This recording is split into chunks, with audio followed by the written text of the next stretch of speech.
Hi అండి, నమస్తే. నేను మీ Raju. Welcome back to our channel. ఇవాల్టి వీడియోలో చికెన్ పికిల్ అయితే చేస్తున్నాను. సింపుల్ గా ఎవరైనా సరే పక్కా కొలతలతో చేసుకోవచ్చు. బయట కొనుక్కునే పనే లేదు. ముందుగా చికెన్ అయితే క్లీన్ చేసుకోవాలి.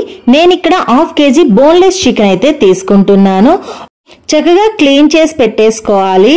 ముందుగానే ఇందులో 1/2 టీ స్పూన్ సాల్ట్, అలానే 1/4 టీ స్పూన్ పసుపు, అలానే 1 టీ స్పూన్ ఆయిల్ వేసి ఒక్కసారి కలిపేసుకొని లో ఫ్లేమ్ లో చక్కగా కుక్ చేసుకోవాలండి. కాసేపటికి వాటర్ అయితే బయటకు వస్తుంది. వాటర్ అంతా ఇంకిపోయే వరకు చక్కగా కుక్ చేసుకోవాలి.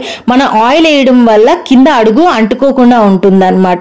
చికెన్ ని కంప్లీట్ గా కూల్ అవ్వాలండి. ఈలోగా పాన్ లో జీలకర్ర, ఆవాలు, ధనియాలు, మెంతులు, కొన్ని గరం మసాలాలు ఇవన్నీ డ్రై రోస్ట్ అయితే చేసుకోవాలి. ఇది కొంచెం చల్లారి చేసుకున్నాక పౌడర్ చేసి పక్కన పెట్టుకోవాలి. అదే ప్యాన్ లో 250 గ్రామ్ ఆయిల్ అయితే తీసుకుంటున్నాను. ఇక్కడ నార్మల్ సన్ఫ్లవర్ ఆయిల్ నేను యూజ్ చేసుకుంటున్నాను.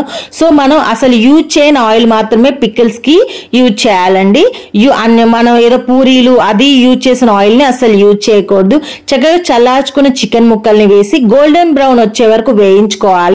2 స్పూన్ల వరకు అల్లం వెల్లుల్లి పేస్ట్ వేసి చక్కగా ఈ అల్లం వెల్లుల్లి పేస్ట్ కూడా చికెన్ కి పట్టేట్టు చక్కగా లో ఫ్లేమ్ లో కుక్ చేసుకోవాలి. ఇప్పుడు స్టవ్ కట్టేసి 1/4 టీ స్పూన్ పసుపు, అలానే 4 teaspoon chilli powder, 2 teaspoons salt అయితే వేసుకోవాలి.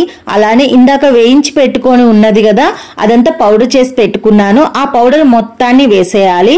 సో ఇదంతా చక్కగా కలిసేట్టు కలుపుకోవాలని. ఇదంతా కలుపుకున్నాక కంప్లీట్ గా చల్లారనివ్వాలండి. బాగా చల్లారిపోవాలి. కంప్లీట్ గా చల్లారిపోయినాక ఒక పెద్ద సైజ్ నిమ్మకాయలు 2 దాని జ్యూస్ అయితే వేసుకోవాలండి. మర్చిపోవద్దు, కంప్లీట్ గా ఈ పికిల్ మొత్తం చల్లారిపోవాలి.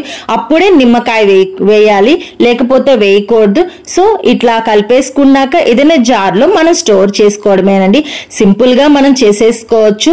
పెద్ద ప్రాసెస్ అనుకుంటాం కానీ చికెన్ పికిల్ కూడా హ్యాపీగా మనం పెద్ద మొత్తంలో కాకుండా కొంచెం కొంచెం మనం చేసుకోవచ్చు.